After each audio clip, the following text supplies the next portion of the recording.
যারা বিবাহ করে নাই সেসব যুবকদের বিবাহ করা লাগবে কিনা? লাগবে কিনা?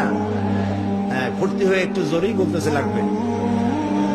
এই বিবাহ করতে গেলে শ্বশুর যদি ঘড়ি দেয় বলবা আলহামদুলিল্লাহ, যদি শেরওয়ানি দেয় আলহামদুলিল্লাহ, যদি কিছু না দেয় নাউজুবিল্লাহ, নাকি তাও আলহামদুলিল্লাহ।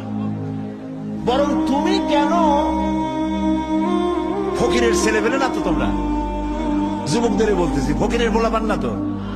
তো বউ ও কি বলে, যারা বিবাহ করবা সেই শ্বশুর বাড়ির টেলিভিশন না হইলে দেখা যাবে না তুমি কি খয়রাতির বলা।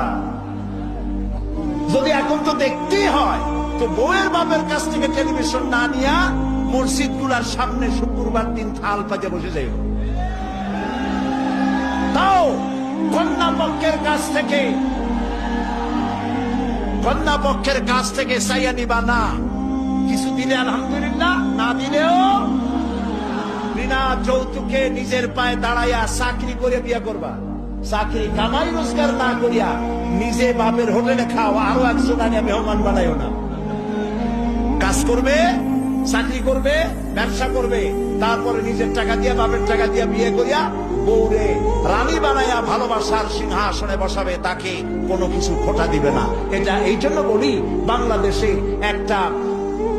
একটা কি বলে ওটাকে, যৌতুকের একটা গরু দেওয়া হয় নাই, টেলিভিশন দেওয়া হয় নাই বলে গরুর মতো পিটিয়ে স্ত্রীকে হত্যা করা হয়েছে। হাজারো ঘটনা বাংলাদেশে আছে।